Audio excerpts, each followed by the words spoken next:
Good morning. Good morning or afternoon, depending on where you are today. Yeah, good Good evening too, evening. I That's right. I'm guess. Dale. I'm I'm Leslie. Dale, and we're I'm ready Le- here to talk about trauma yeah. and healing. This I house. do hear, Dale, before we start, there is, I think it's on your end, an echo. Can you hear it? No, I can't. Let me Okay. go out of full screen and take a look.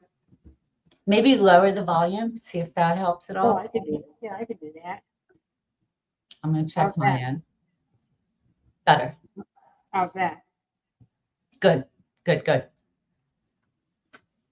Okay. I had to use my sound box with my mic. Something's really messed up with my computer. Yeah. I have to get my Welcome to, yeah, But so anyway, everyone, welcome here we to go. Trauma to Love. And yeah, Dale and I are here just to discuss different aspects of trauma. Some people talk about, some others, some we don't talk about. And my passion, I've worked as a nurse for 30 years and I've always been pretty authentic and transparent. And I found that when we talk about the stuff that nobody talks about, it really helps people. And I don't like that word, but it helps them. It allows them to feel less alone in what they're experiencing, And so I always try to validate the negative before we switch it to a positive. So And you do that how? Pot, I do that.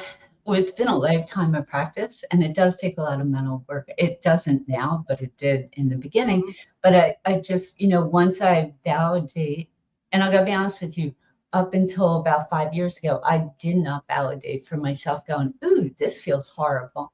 I would say, this doesn't feel good, I'll do again, but that's as far as I took it.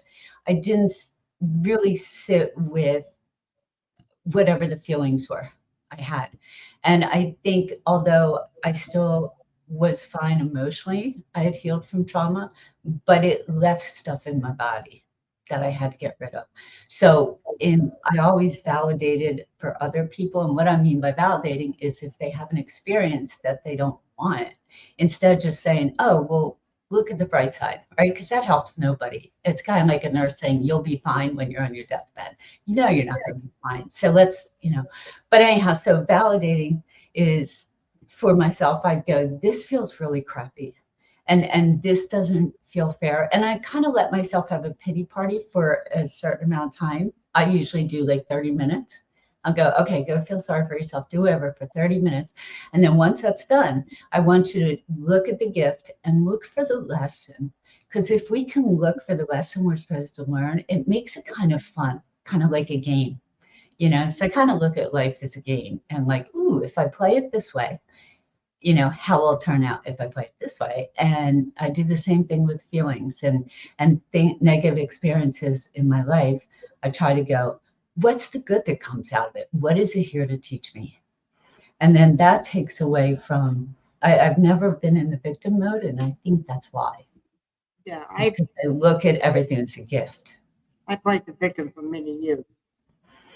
How's that make you feel when you play the victim? When you play victim, it's so long since I've been there. It validated the reason for me to drink. It gave me a reason to drink. Mhm. So when you were drinking, were you actually, I mean, I imagine you weren't feeling your feelings. You drank to numb them. Right. Yeah. And what I Yeah. did in my groups and my individuals and sessions, I validated their emotions and their feelings by saying, it's okay. You have feelings and emotions, and you're entitled to feel them, all of them. Yeah. It's Yeah. not the emotion that gets you, it's what you do with it that gets you. Yeah. And that's it. And, one of the things like you drank, and luckily, I mean, I drank in college, but I never got into really like, I don't drink socially and I don't do drugs. And just because I like to control my mind and I don't like the way I feel when I get buzzed, and I get buzzed really quickly. But my drug was loving other people because I knew like those feelings are hard when you're blocking yourself and I think in life, the gift is the pain. We were talking about this the other day. The gift is the pain, Mhm. because the pain's where possibility is, and that's where we grow. But Right. this is the armor we wear to hide from the gift of pain, because the armor blocks our own pain in. And it also, I think that's when we take other people's energy in. If you've got a closed heart, I think other people's energy will get stuck within you. But if the heart is open, and by open, I'm talking like the heart chakra, and if the heart is open, our pain is able to release, but others' pain goes right through us. Like I worked with some really, they would call emotional train wrecks, and I never took it with me. As soon as I walked out of the patient's home, I could let it go. Yep. But I have the same gift, but don't take yeah. it with you. Don't have it.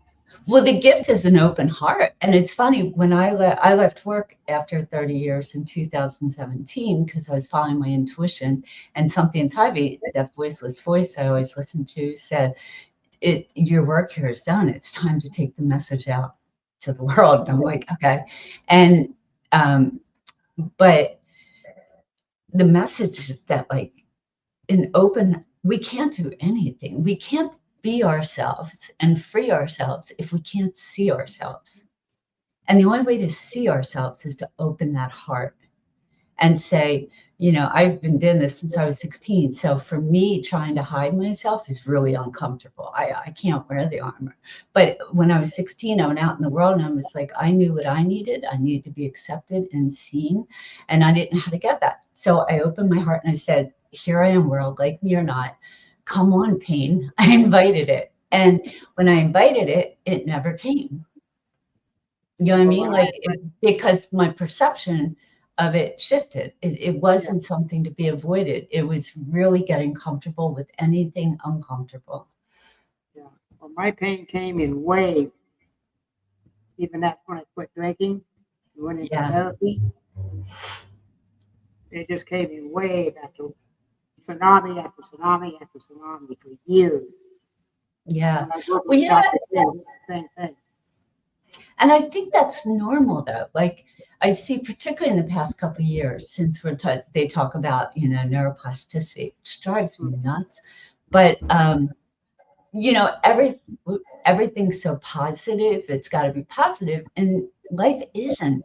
Life is ebbs and flows. You know what I mean? I had a great life for 55 years, and then the last 5 have been hell. But that hell is making me stronger, so the next 20 or 30. But nobody tells us, or nobody says, hey, just because your life is hard and you're in pain doesn't mean you're doing anything wrong. It's part of the process. It's part of the journey. It's part of the dance. Do you agree? Yeah, I do. It is a part of the dance. Yeah. You can't feel the good until you feel the bad. Well, that's it. You don't even know what good is unless you know what bad is, right? And that's Yeah. if you were always happy, how would you know what sad was? And if you were, we need to experience one thing. It's kind of like I always tell kids when they're in high school getting out, and when they say, everyone's like, well, what do you want to do? I said, find out what you don't want to do. It's the easiest way to find out. You know what I mean? You have to know what you don't want so you can find what you do want. And yeah, but we don't seem to talk about that much. Although, do you hear it? I'm not online. I'm not like, I don't follow the news. So maybe. No, I'm not on that line. In that respect, I don't hear it at all. Yeah. Once in a while, I get something come across one of my news feeds, but it's rare. So I'm not that familiar with it at all. What's going on? Yeah. And it's strange for my children. So therefore, it's strange for my grandchildren who are about that age. That Yeah. I don't know. Yeah. I'm missing out. And you know what? You want to delve into that a little bit, because with trauma, and I find this a lot with families, particularly when they come, adult children of parents with substance abuse or chronic mental illness or anywhere where the kid couldn't really be a kid, right? And we often do have kids who are estranged from us. And the hardest thing in the world, I remember when I was getting divorced and my daughter, who was 14, when my ex left, she clung to my son, who was like 18. And he's like, Mom, she won't. And I knew she needed a male figure. But then my son went to rehab and she all of a sudden clung to her father and she moved out with him. And for the first 2 weeks, I was devastated. I'm like, what kind of mom am I? The only thing that, I just wanted to help my kids feel safe. And then finally, so I would just like text her every day going, hey, just thinking about you. That's it. Leave it simple to let her know. And after like 2 weeks, I talked to her one time. She goes, you were a great mom. You did nothing wrong. And all of a sudden, something slid. And I went, oh, okay, this isn't about me being a parent. It's about her needs. And I think that's where we get in trouble because we think it's about us. And it's usually not 99.9% of the time. Well, my son So like, cut me off and told me to stay away. And my wife and grandchildren don't communicate in 2010. Yeah. All after I told her. Yeah. And you know what? That may or may not have something to. Here's where I say it's not about you, because people say to me, well, what if so and so I did something that angered someone and they're staying away? Point is still, it's up to the other person to tell you why and to be upfront about it. Say, Dad, listen, I just can't deal with it right now. Did he ever say anything or just kind of ghosted you? Just kind of ghosted me. All three of them at the same time. Yeah, and that leaves you with making up stories in your head when you don't really even know why they ghosted you. You No, don't I know have no it. clue. I have written to my oldest boy several times. I've tried to call him several times. I've emailed him other types of electronic communications and gotten nothing back. Right. So in your case, when I say it's not about you, it's not about you. It could be something you had done, but it's his issue because he can't communicate with you what it is. And we can his issue. Yeah, and there's so many parents who kids have been estranged that have no clue why. And that leads to a lot of heartache because I don't know, everything in life is about trust and about being able to communicate. And if we can't do that, I don't know what. If I knew what it was, would alleviate some of the stress dealing with it. Yeah. Well, you can't, even if there was some valid, right, even if there was some valid point, without knowing, you don't, like my daughter's kind of the same way. We're not estranged, but she's cool with talking like once a year. And I'm like, no, this isn't a relationship, But I've asked her and she's like, nothing's wrong. Everything's fine. And my God's telling me deep down there's a lot of stuff, but I don't know what it is. So just occasionally when I talk to her, I'm like, listen, I apologize for anything I may have done to make you feel unsafe. And sometimes it comes out. I don't know if I said this last week, please stop me. But when my daughter was 8, my mom died, and my mom and her were so close, and I thought my mom was going to be okay. I had seen my mom for a couple minutes before the ambulance took her, did like a neuro check, and went, I don't think it's a stroke. I think she's probably just really dehydrated. So my kids were crying, and I said to my daughter, I think she's going to be okay. I think she just needs some fluids. And my mom died that night. And when I told my daughter, she let out this blood-curdling scream and then never spoke about it again. Took her to a therapist. He told me I was wasting my money. She never said anything. Now, she was 8. A few years ago, when she was in her mid-20s, I forget what we were talking about, but she was in the backseat of the car, and out of her mouth came, you told me Mom was going to be fine. And I went, son of a bitch. I lost her trust when she was 8. But if she had been able to say to me back then, you lied, you told me she could be okay, I could have explained to her, but I didn't know. So for her, that's probably the biggest trauma, why she doesn't trust me because of that, and it's so crazy the way kids' perceptions of things, Yeah. and even adults. That's why it's so important to say what we mean and mean what we say. Yeah, I hear what you're saying, and I don't know if that's the case with my boys. Yeah. But what's surprising is the oldest son does not get along with the youngest son, and yet they use identical words when they cut me off. They use what? What was that? Identical words when they told me to go away. Oh, so Sean was talking to Al. mm, Roger's close to no, it's the other way around. Roger is not close to Al. They're angry at each other since they were born. I brought Roger home from the hospital and been mad at Roger. yeah. You know, parenting is so tough because no one tells you how to do it, right? No manual. No, and generation after generation, if all we know is what our parents did, as much as how many times you go, I don't want to be my parents. I look in the mirror sometimes going, oh crap. Anyway, you know, right. Yeah. You know, it's what we know. And with trauma, a lot of that, you know, that's why our relationships suck. You know, I have no doubt there was emotional abuse of my boys when I was drinking. Yeah. I years after we separated, after Marla and I separated. So I have no doubt there's not some emotional trauma. And that may be part of the problem.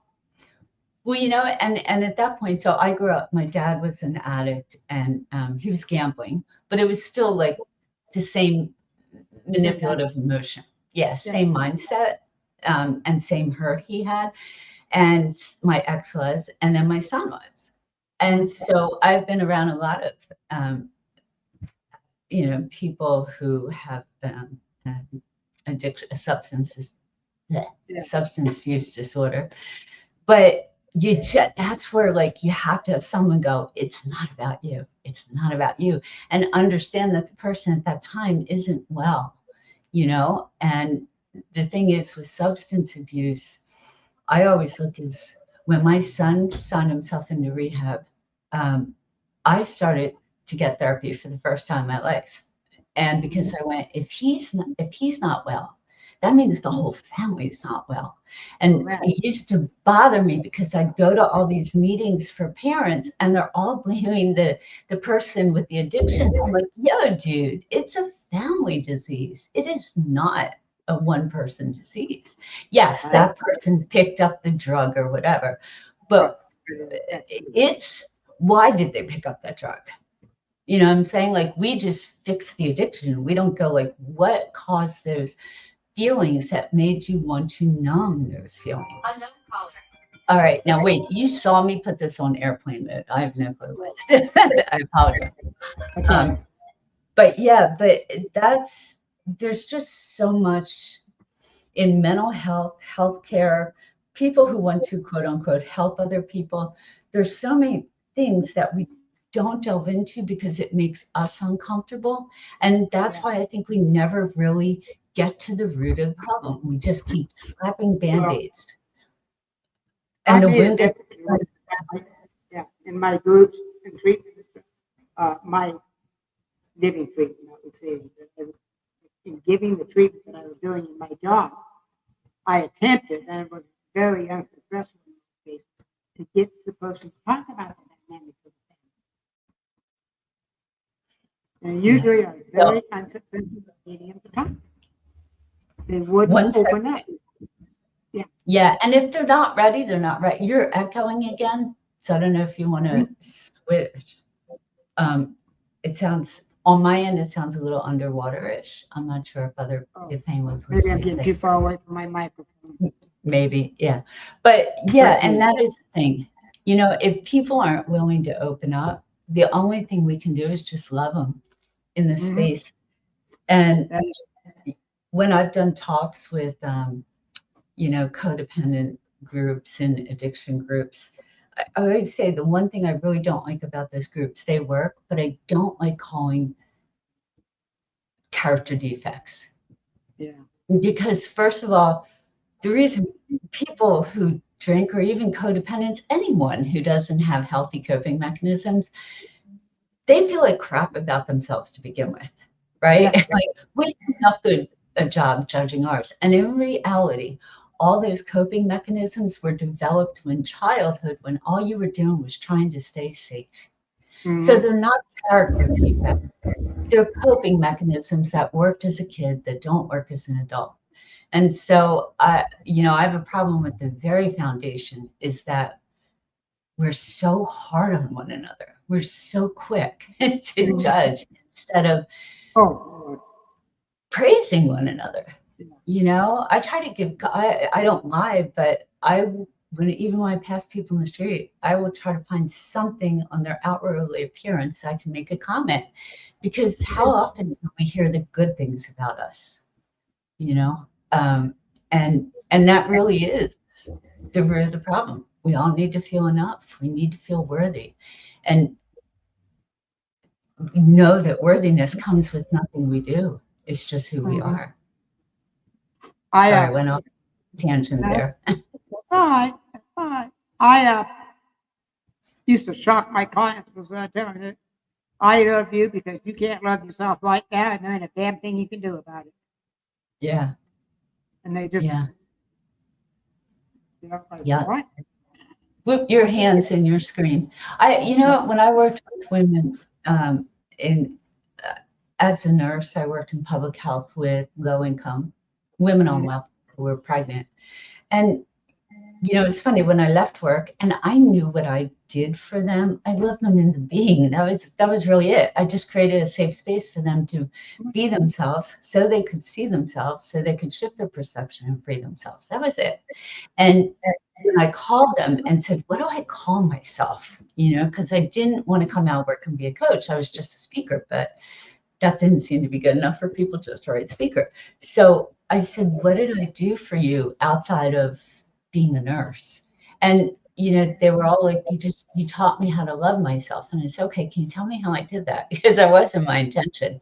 And yeah, I wasn't trying to do that. And they just said, "Well, you're a teacher, you're a parent, you're a friend, you're a nurturer, you're like a therapist. You just whatever they needed." Because my heart was open and I could sense, not think what they needed. I just felt Mhm. they needed. Because I always look at people and go, if that were me, what would Yeah. I need? Because at the end of the day, as human beings, we all kind of need the same things, as far as emotional things. We need to feel valued, to feel worthy, to feel loved, to feel accepted for who we are. And I, I did a group for 6 weeks. One of my coworkers got pneumonia and was out for yeah, 6 weeks. And she had an all-female group, all minority, all social services. Had taken their children and put them in treatment for substance abuse. And it was the hardest group I ever did. However, it's what I learned the most from. yeah. Well, and that's it. Yeah, it, if we could shift, one of the ways you'd ask how I shifted perception, there are a couple dozen things I over the past couple of years have actually sat down and tried to figure out how can I teach people to do this. And I call them the divine heart healings. But one of the things is I always I never send intention to do anything. I always just send intention, I guess, to it was a state of being. And one of them was I wanted to learn from every person. I wanted to learn something from every person I came in Yeah. contact with, whether it was a homeless person, a successful person. It didn't matter. I wanted to learn, and so by asking questions to them about themselves, I would learn about myself through their answer. Yeah. I learned a lot So from several of my groups. yeah, I love working with people who Yeah, I do have a too. lot of problems because most of them are authentic. I've struggled in the past 4 or 5 years because I've now no longer with people in public health on the patient end. I'm with the people who are dishing out healthcare Yeah. and mental health care and social services. And they got the armor, so I don't even know how to deal with them because they're so blocked. It's like talking to it's almost like talking to like my dad back when it was, there's sets then, there seemed to be a set group of answers that you could get for questions, and no one goes beyond that. And it's almost like you're talking to a wall. Yeah. Do you experience that? We were going to talk about healthcare, but this might be a good time to transition into trauma and what it does for health, and where we run into problems with the system. Right. Yeah, because I think we did a good thing by doing that for the first half hour. Let me go out of live stream to see if Pete was here. No, she's not here yet. Okay. I sent her a link. So just so the audience can know, like up until 2017, I left work. And from the time I was 16, which was 1978, until 2017, my life was amazing. It was the experiences with people, and just, I lived in the moment and only looked for joy. And I was super successful at doing that without really even trying. It was kind of like life was magic, right? Yeah. Because I was in that state of being love and just living in the moment. I left work 2017 to 2018 was still good because I was following my intuition. Then 2018, I thought, maybe I need to try to make a business out of this. My mindset at the time was, let me just go share this message and go back to my work. And so I tried to start a business, uncovered a lot of issues on the computer. Long story, but I ended up finding out old traumatic brain injury, all these learning challenges. So I had to then be a patient, not a nurse. And when I was a nurse, I saw a difference in nurses, the way they were with me versus patients. And I thought, their own stories are so getting in the way of us being able to truly be empathetic and compassionate to people. Because when we really get into their traumas, it makes us face our own. And if we're not faced, we can't, right?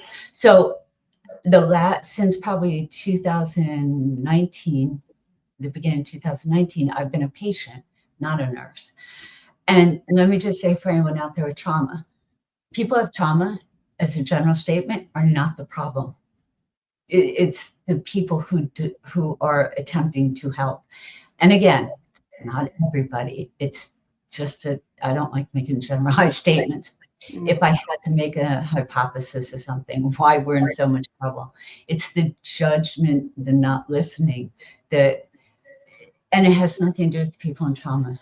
So it is the last 5 years, I felt so disempowered facing being a patient, extremely disempowered.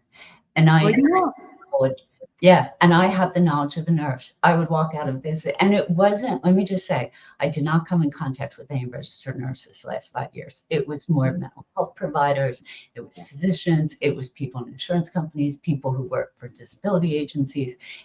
I just want to say it wasn't I didn't come in contact with any nurses. So, but the only way to correct this, and Dale and I were saying before that, I can't wait for the system to crumble. I wish they would just let it go and stop hanging on, trying to save it, because it's not the system, it's the people who work in the system who don't feel safe with themselves.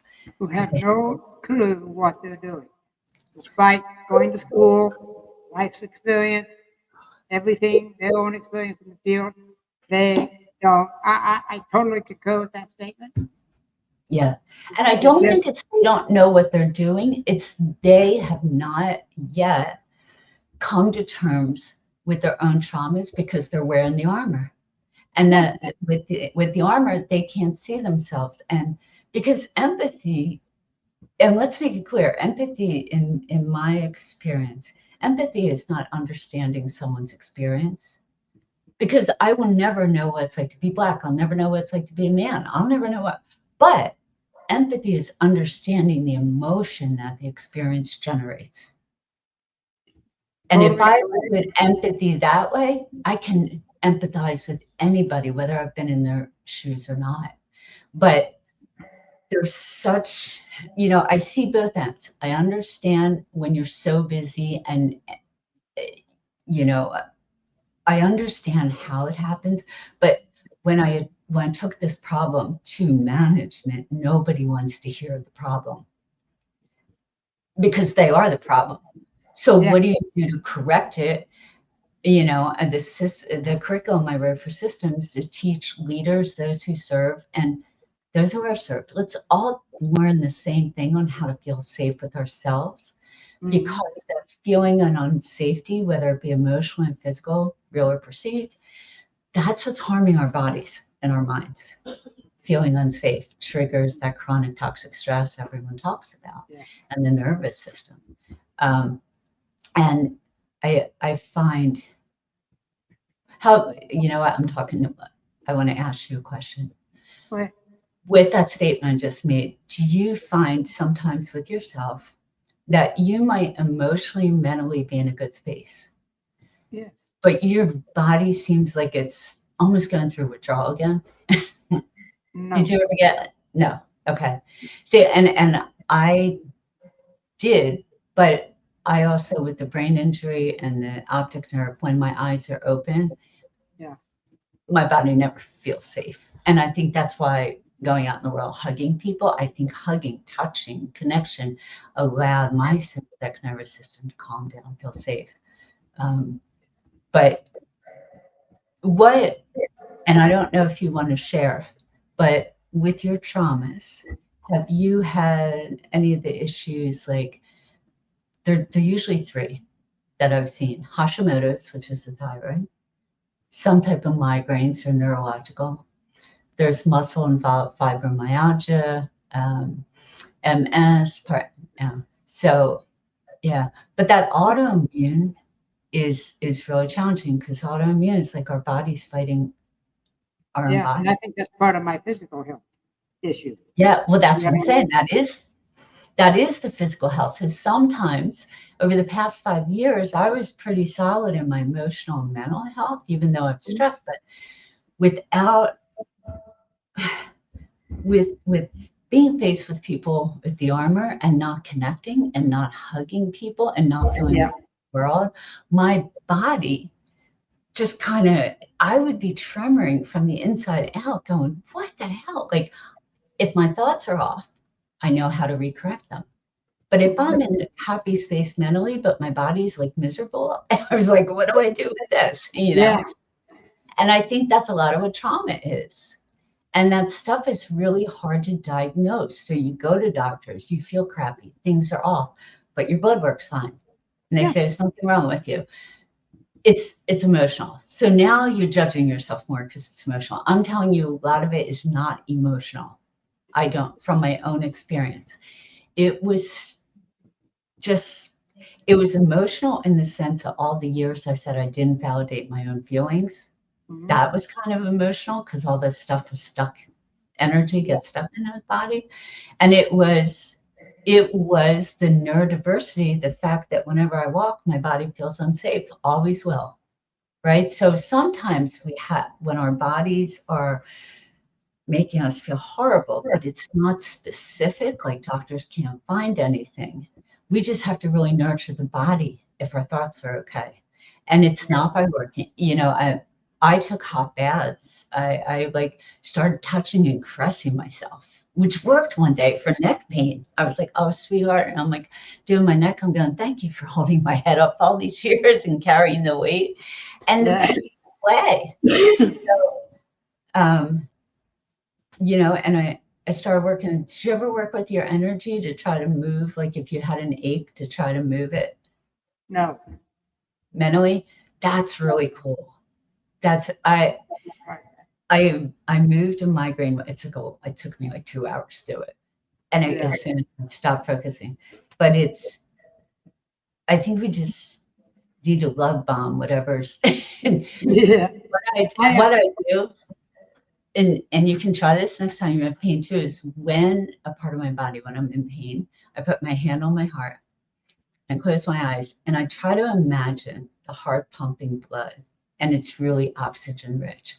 And I send that love and the blood. I just visualize it. I don't know, but I visualize it and I send it to that part of the body. Mhm. And it doesn't work with migraines anymore, but it does work if I just have a general ache and a pain. I've got a leg pain. I fell yesterday. Out on the What's ice. that? I fell. I fell when I was out on my Fell. toes. Yeah. When I was cleaning my Oh, toes, I slipped on some yeah. ice, and my leg is hurting like the devil today. Well, do it. Start touching it, caress, because it makes I so have been. yeah. And talk to it. I know it sounds Then I crazy, just but the healing touch is so important to the body. yes, it So is. important. And there are people out there who do have families, but there's so many people who live alone out there that a touch and a hug can like go a long way. Yeah. Yeah, and it's that was I here's a crazy thing with trauma. They talk about the nervous system and chronic stress. So I'm throughout when I said from 16 to up till 2017, my life was amazing. I perceived it to be amazing, and it was. There were a lot of health issues, chronic ones, but they never took me down.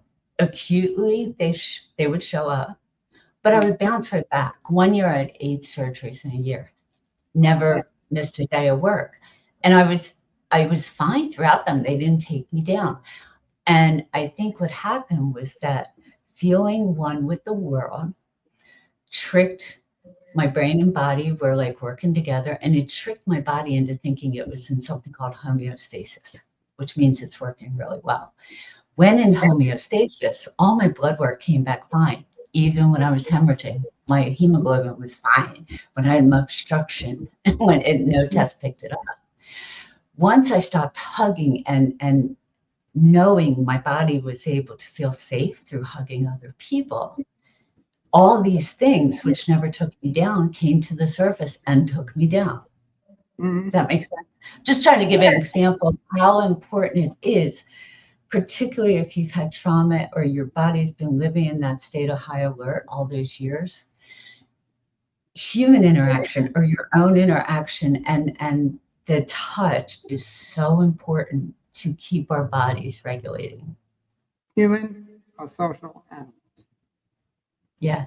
I don't know if you see the teddy bear in the background. Yeah. A Mine couple is. years ago, I bought my daughter a teddy bear and I was carrying around the store and I'm like, oh, this feels kind of good. And then she lives across the country and it was like $100 to mail it. I'm like, oh, forget it. I'll send her one from Amazon. So I kept this baby. I'm telling you, he saved my life. He doesn't talk back, but it's something to hug and just, it's like weighted blankets, same idea. Well, if you ever get out here and see my room, you'll see over my bed, I've got a whole menagerie. Not Yeah. just teddy bears. Yeah. Geese. Do you hug them though? Yes. Yeah. They And lie on people, my bed. Absolutely. yeah. These two are glued. These two are glued Women to will my say to me, you're like 60 years old, you have a teddy bear? I'm like, yeah. So who bed. says just because we're kids anymore, we don't need something to outside of ourselves to comfort us with so because trauma and health is really, really tough because your health, actually, I mean, our health started the day we were conceived. When you talk about epigenetics, Yeah. if you're, I mean, that the ACEs study, which was the CDC Adverse Childhood Experience study, which is what triggered everything about the nervous system and chronic stress, because the study proved that brains and bodies change when a child chronically feels unsafe, real or perceived, emotionally or physically. So that's where all this stuff came from.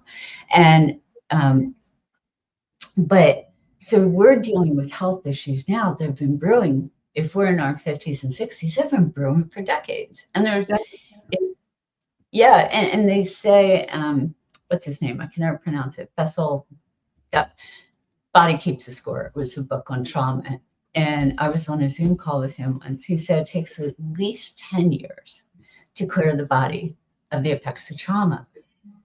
But the hard thing is, it just doesn't take 10 years. It takes 10 years of feeling loved, safe, and secure. I look at homeless people and I'm like, how can they ever get ahead when every day their bodies literally are living in survival mode? It's very Not hard. only that, we're getting all the feedback from other people, calling Right. them names. Spitting on All them. kinds of nasty things. Yeah, I sat with a homeless guy once, and it was on New Year's Eve in Philly, not New Year's Day, and we were at a parade, and I was sitting next to him, and people were still spitting on him.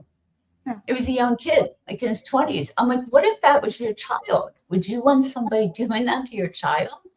You know, and it takes very little to perhaps improve somebody's day. It Used to takes buy cups like this. Used to buy cups Eddie. like this. Yeah, But just that was Eddie Bauer, but there were other brands too. And fill it full of coffee. Walk the streets and give them to homeless people. yeah. Just Look, you need a cup of coffee. You look like you need a cup of coffee. Here. Take a Yeah. drink and cut and hand it back. And I said, no, sure. Or, sometimes I'll just go up and be like, look, I'm sorry I don't have any cash because I usually don't carry cash.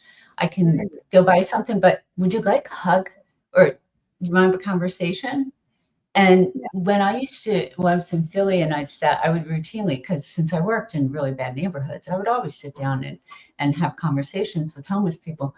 And most of them told me that what really helped the most was when people did take the time just to acknowledge them. They're human beings, and they're little things. So I've always done little things to help people or to let them know they're not alone. And at least in that moment, somebody saw them. And I do that not because I'm some wonderful person. I do that because I've spent most of my life alone. I know what it's like, right? And so one of the things I do now are these hearts, and on the back it has a little mirror and says like, I see you. Another one are rocks. It's just a rock that has a love sticker on the back. It says you rock. I'll go up to strangers and I hand this to them. Mhm. I'll just go stranger and say, hey, you rock. Or I'll give them this. I say, look, in case you can't find people with open hearts, here's mine. Take it, carry it with you. People cry. Mm-hmm. I bet they do. They There's cry. no doubt that they don't cry. And No doubt. here's number one. It fills my heart to fill somebody else's heart. Like Mhm. I think we look at helping people as it's only serving them. Yeah. When you hold a space for someone else to feel seen, you're being seen. Yeah. Like it's both people win. And that's the kind of thing why I quit work, the message to share. But it's so hard because everyone knows it, yet no one wants to take time to do it or hear it. And that's I've been shut down for the last 5, to be honest with you, I've been shut down, told I was too much, like whatever. And I see the effect that has now because I've been so strong my whole life, like gotten through stuff most people would never, because I never had a support system or really a lot of friends. And in the last 5 years, my confidence, everything went down because I wasn't being seen by my own profession or, health and mental health. Yeah. And, so look, I'll be friends with any homeless, drug addict, prisoner any day who's authentic. I'll be friends with anyone who's authentic, even if they're not successful, over someone who is and not authentic. Because when you're not authentic, like love can't be expressed. Where do you feel it? Like because you live alone, right? Yeah, I figured it out one day. I'm 73 years old. And I figured it out one day here a few months ago. I have been alone almost 50 years of that 73. Yeah. So where do you get your love from? Because I know self-love, but self-love only goes so far. In the last 5 years, I've been more self-aware, more self-connected, more in love with myself. I think I'm great. Like I really value myself, which I don't think I did the rest of my life, but I am not fulfilled and kind of miserable and I love myself. I need other people. We need. We do. Humans need So, other people. I've got so, weather so plenty support system. you I have, only have one I miss, plenty support system. I mm, have friends all over the United States that I can call. I have a yeah, next daughter-in-law that I still claim as my daughter-in-law. As my son, that's such a joke. awesome. But I still call Tammy my daughter. And she calls me father. Calls Yeah. me papa. See, that's Her cool. kids See, call me grandpa. I've got that. that's I've got awesome. my sister, who's the last member of my family. Hmm. I have my kids. They're out of the picture. But Gwen, my sister, which reminds me, before I forget it, may I ask you a question? Yeah. I'd like to be able to give your phone number to my sister Yep. Please. in case something Yeah. happens to me, she can get a hold of you.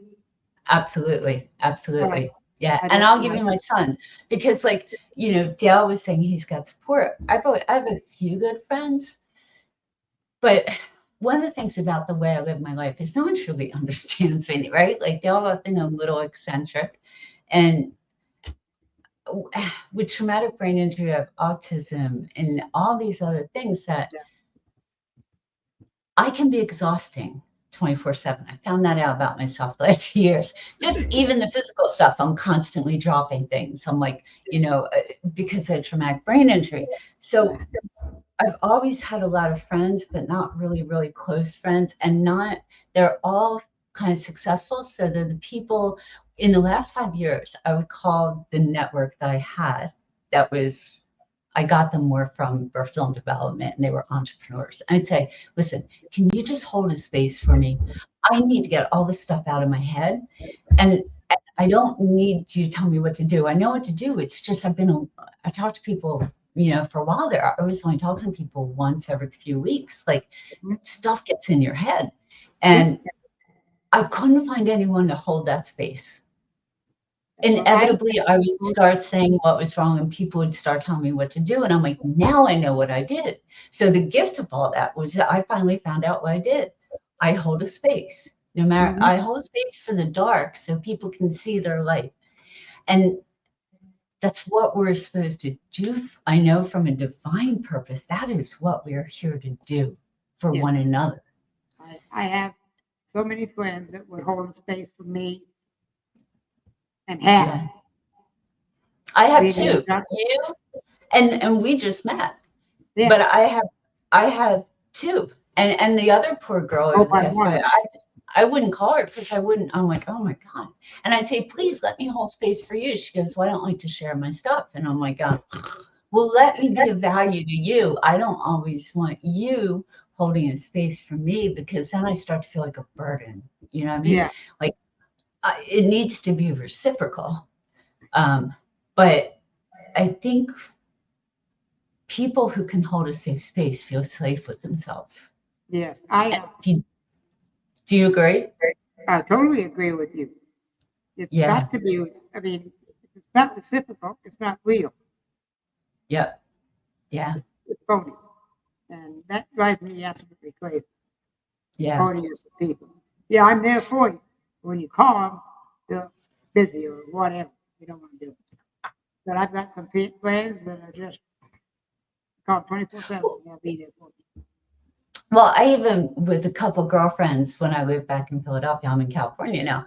I said, let's do a 411 because it was during COVID. Yeah. And I said, 411 means I need to talk to a human being. I don't need a long conversation. I just need to hear a voice to know I'm not alone in the world. And it didn't work. I tried. It didn't work. But I mean, that's kind of what we need, like a phone chain where not only a conversation, but just in the moment to know you're not alone in the world. Like there are a lot of people that live alone or isolated, and that's brutal on health, And I think it's common in people with trauma because I think we have a lot of neurodiverse issues, which means we are different. The neurodiverse brain is different than neurotypical brain, and so relationships are different. When you're authentic, people who aren't authentic don't sometimes get intimidated by authenticity. And so they don't want to be near you. Because they see in your authenticity, they see in you what's deep down inside of them, what they're not letting free. And so you're a reminder of who they are, but they're not being true to themselves. So they don't want to be around you. So I think those are things where trauma really carries on and on and on. And it's not a flaw of the trauma people. Authenticity is never a flaw. Never, ever. But because of that, it just continues the body feeling unsafe. And I just need a big love fest. What do you think? I think it's marvelous. I think we've had a great time here, but I need to say a couple of things. Yeah. I've been invited to a podcast, a regular podcast, by somebody else in the trauma, and they want to interview me because of this show. Awesome. What's the name of? You'll have to let me know when it's on so I can listen to it. Yeah, I will. It's not like. What's the name of the podcast? Give me a break. I haven't looked at it yet. Okay, I will invite Dee to go back and find out what happened. I may have sent it to the wrong email address. The link. So listen. So who's when's your interview? Is it live or are they? No, it's not live. Okay. All right. But one of the things, Dale, the reason Dale, and I have to, Dale, I love you because you're one of the few people that was willing to hop on a podcast and just have a conversation that was unstructured, that people may or may not find value because some people may listen to this and go, oh, that's crap, it's a waste of my time. But there are other people that are going to be like a fly on the wall. One of the things my whole life would seem to really hold a space and transform people was a conversation. I'm like, what am I saying? And it wasn't, there was no agenda except for to get to know somebody else, and I may never see them again. Right. But that a conversation can be transformational when people are allowed to be themselves. Right. Because all of a sudden, you feel what it's like to be free. Yeah. And that allows you to shift perception yourself and everyone else. And so the reason I'm saying this is I want to do these community conversations. I mentioned before, I have a real hard time with maneuvering the computer. So I'm kind of lost. I haven't figured out how to maneuver this world without technology. You're doing great today. I'm okay this because you're doing all the back end. All I did is show up. Right. But what I'm saying, if there's anyone out there who wants to do community conversations and pull communities together or a group of people together, I'll be more than happy to facilitate these. I think there is one. I think Deva's got one. Yeah. She has 6 friends she wanted to invite. I told her to go ahead. Yeah. I've been handing, I have little flyers out I've been handing. Maybe I can send you the thing and maybe you can put it on the website I've been handing out to community centers. Yeah. Well, because in order on a global level, I mean on a we level, the only things have been really tough. And I think they're going to get tougher. And the only way we're going to survive this is if we start talking and together bypassing the system. Bypassing the system, talking about what's in our heart, what we're afraid of. If I meet anyone now and they're like, oh no, everything's great, life's great, there's no bullshit. Because in the back of your mind, what is happening to the world? Like, you want to talk about not feeling safe and that underlying feeling of unsafety that has nothing to do with Dale and nothing to do with me. It has to do with the world around us that seems to be falling apart and going crazy. That triggers fight, flight, or freeze. And that, here's the amazing, I'm sorry, this is just such my passion, but I can't find anyone else who can do anything about it with passion, right? But when my son's generation, so he was born in 91, but this is the first one of kids to really have access to the internet. They were kind of a foot in both worlds. But when he was 24, was diagnosed with insulin-dependent diabetes, juvenile diabetes at age 24, no family history of diabetes. I'm like, what? Spin, workout, whatever. And I looked and I went, oh my God. I talked to the doctors where I was hospitalized at Penn, and I'm like, listen, have you been seeing this a lot? They're like, it's epidemic proportions. I'm like, oh, late onset juvenile diabetes in kids my son's age.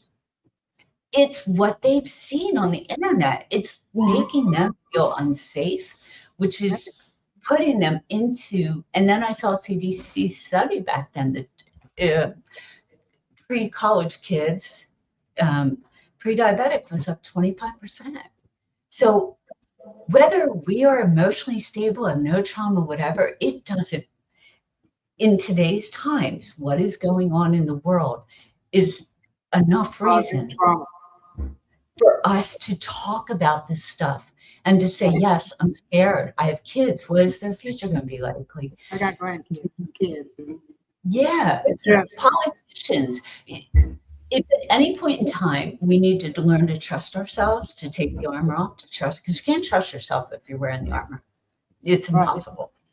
And we need to be able to trust ourselves, because with AI, you don't even know if what you're hearing is really the person you're hearing. Right. You know, AI the other day. What was that? I was experimenting with AI the other day on one of my. Were you? Yeah, I haven't. But I think, what was it? I don't know. Maybe six months ago, I forget the group, but my son was telling me about some group that came out with a hit record. It wasn't them. They didn't write it. They didn't sing it.